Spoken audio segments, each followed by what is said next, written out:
दोस्तों आज हम आए हैं जयपुर राजस्थान के प्रमुख किलों में से एक आमेर महल या आमेर के किले में।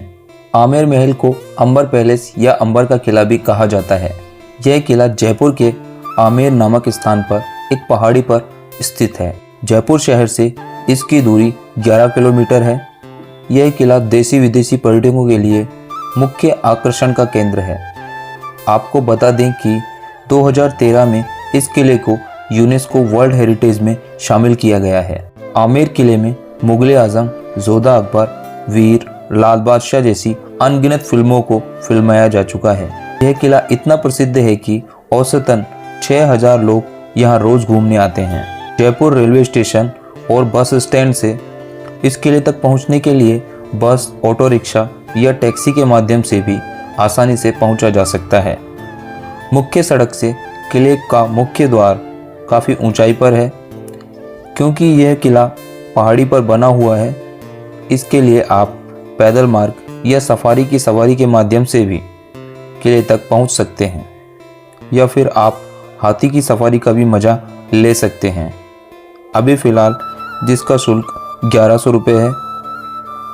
बात करें इस किले के टिकट शुल्क की तो एडल्ट व्यक्ति के लिए 105 रुपये तथा 7 वर्ष से कम आयु के बच्चों के लिए निःशुल्क प्रवेश का प्रावधान है। किले के प्रवेश द्वार में प्रवेश करते ही आप पहुंचते हैं जलेब चौक।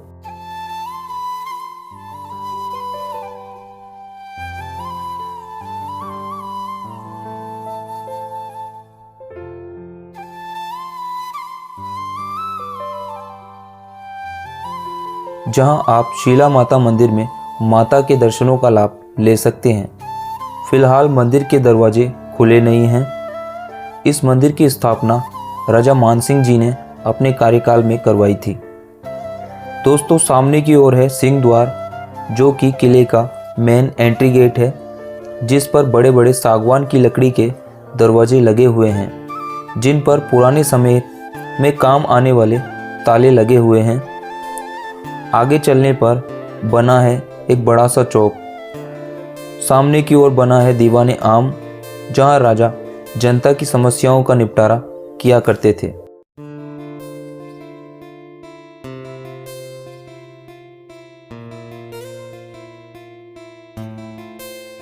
सामने की ओर जो गेट आप देख रहे हैं, यह है गणेश पोल, जहां राज परिवार रहा करते थे। इस दरवाजे पर भगवान गणेश का चित्र बना हुआ है।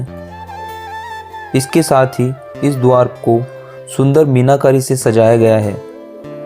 इन चित्रों के उपयोग में लिए गए रंगों को सब्जियों से बनाया गया है, जैसे गाजर, पालक आदि।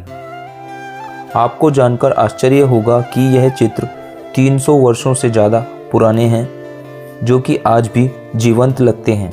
इस दरवाजे के ऊपर की ओर जो जालियां बनी है, वहां से रानी पब्लिक मीटिंग को देखा करती थी, तथा जब राजा युद्ध में विजय होकर आते थे तो रानियां फूलों की वर्षा कर उनका स्वागत करती थी।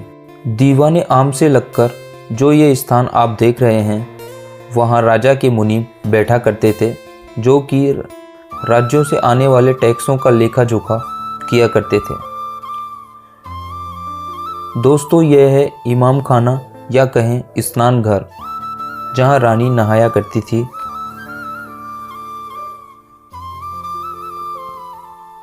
अब चलते हैं इस महल के तीसरे आंगन में, जहां बना है शीश महल, जिसे दीवाने खास के नाम से भी जाना जाता है। कहा जाता है कि केवल राजा अपने खास लोगों से यहाँ मिला करते थे, जिसकी सुंदरता देखते ही बनती है। राजा जयसिंह द्वारा 1634 में बेल्जियम से मंगवाए गए शीशों तथा प्लास्टर ऑफ पेरिस की सहायता से इस सुंदर कलाकृति का निर्माण किया गया है। शीश महल की छतों में डिजाइन बनाने के लिए रियल गोल्ड का उपयोग किया गया है।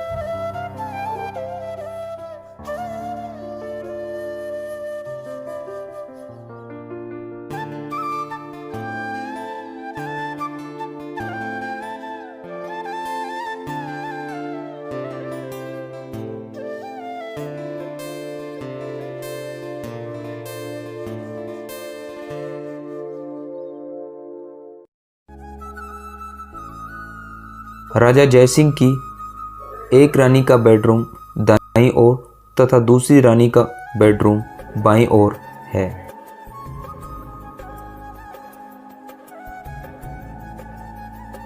सामने की ओर बनी इमारत को कहा जाता था सुहाग मंदिर, जहां केवल सुहागन महिलाएं बैठा करती थी। दोस्तों, नीचे तालाब के बीचों बीच बने इस बगीचे को कहा जाता है केसर क्यारी और इस तालाब को मावटा के नाम से जाना जाता है। इसी के बगल में बने बगीचे को दिलाराम बाग के नाम से जाना जाता है, जहां राजा आराम किया करते थे। दोस्तों, अब हम आ गए हैं इस महल के चौथे आंगन में। किले के इस हिस्से को जनाना महल के नाम से जाना जाता है। राजा मानसिंह की 12 बीवियां थीं, जिनके लिए यहाँ 12 कमरों का निर्माण करवाया गया था। इस आंगन के बीचों बीच बनी इस इमारत को बारादरी के नाम से जाना जाता था, जहाँ रानियाँ बैठकर अपने वाद विवादों का निपटारा किया करती थी। दोस्तों, यहाँ पहले के समय बाजार लगाया जाता था। ये जो बड़े बड़े बर्तन आप देख रहे हैं, इनको जोधा अकबर मूवी के समय बनवाया गया था। दोस्तों, यह है उस समय का मटका जिसमें 600 लीटर पानी समा सकता है।